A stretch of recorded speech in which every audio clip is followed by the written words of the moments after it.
Hello again, Gooners. Hello again. Oh, what's happening to my voice? I'm turning into an AVB clone. AVB, of course, models himself on the Tasmanian Devil, and well, I don't tend to do that, do I? I mean, not any. I'm an angel. Everyone knows that. So I'm complete opposite of AVB.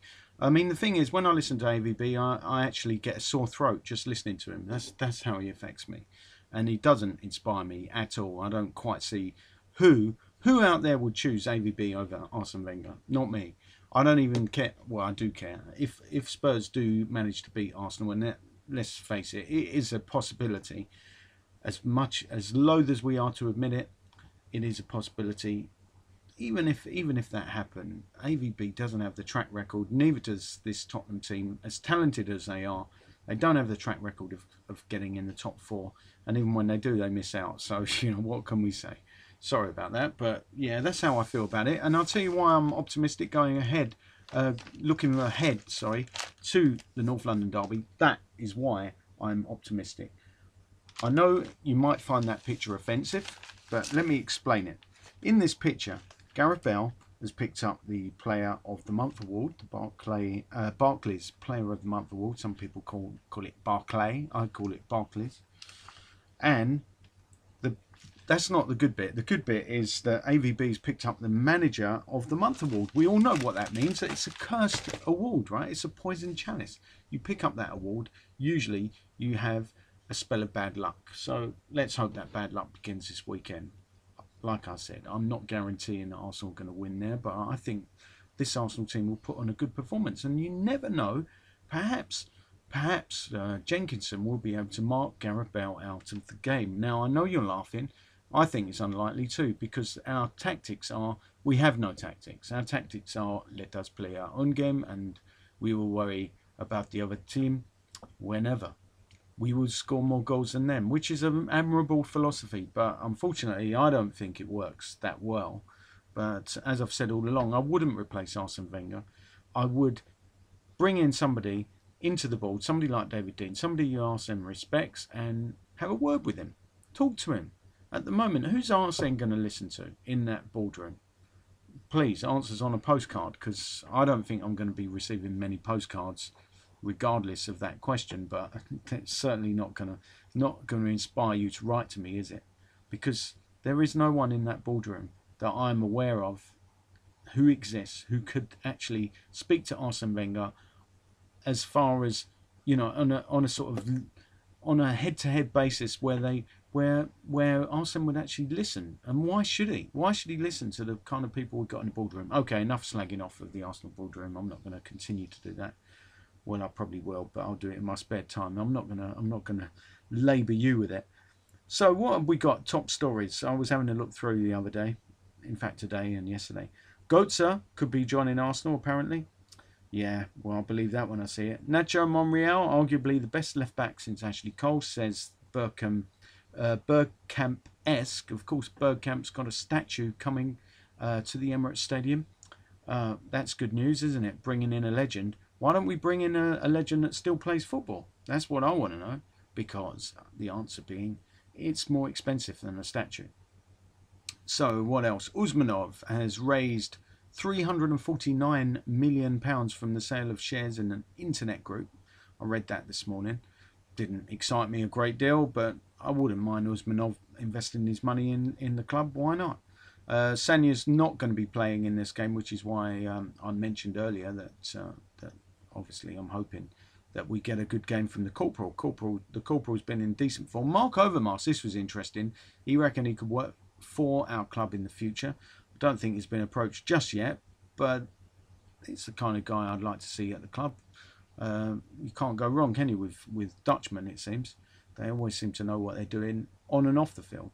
So I said that, and probably not thinking of Robin Van Persie at all when I said that.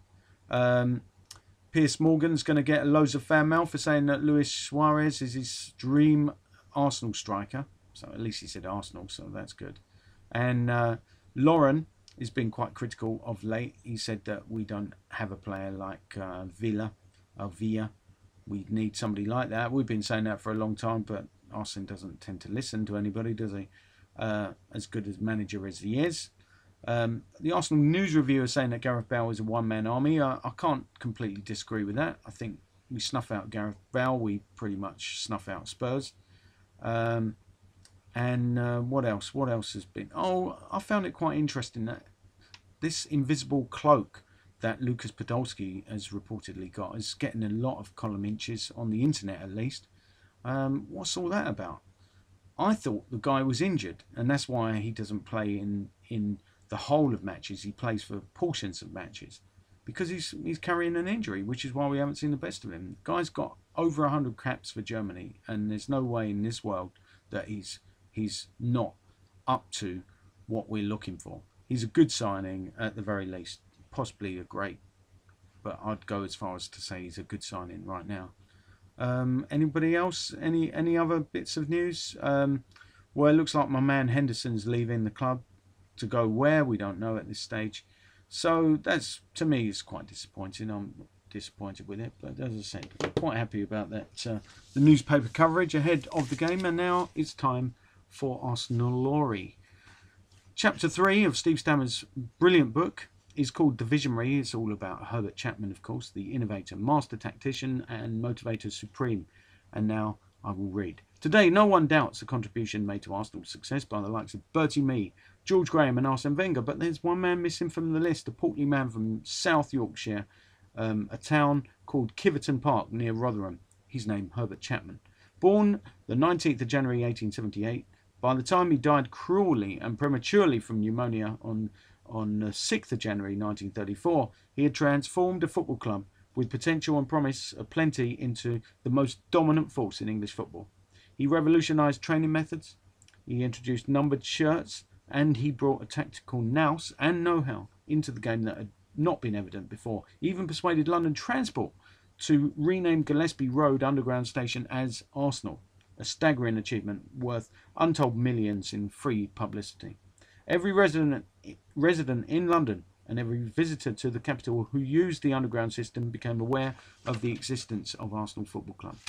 And, of course, to this day, Arsenal is the only football club to have a station named after it. Chapman was a marketing man's dream, and his ideas and ability to capitalise on any situation would have made him a stunning success in the 21st century.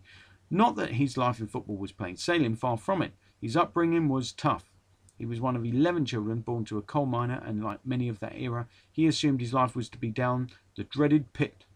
But the young Herbert refused to contemplate that prospect, and he used his natural intelligence to win a place at Sheffield Technical College, where he studied mining engineering. But sport was his first love, a trait that was also evident in other members of his family. Two of his brothers, Harry and Tom, played professional football. Harry, his younger brother, played for the Sheffield Wednesday team of the early 1900s that won 2 league titles and an FA Cup. His older brother Tom played for Grimsby, while another brother, Matthew, later became a director at the Lincolnshire club. That's all for this time. Till the next time, away!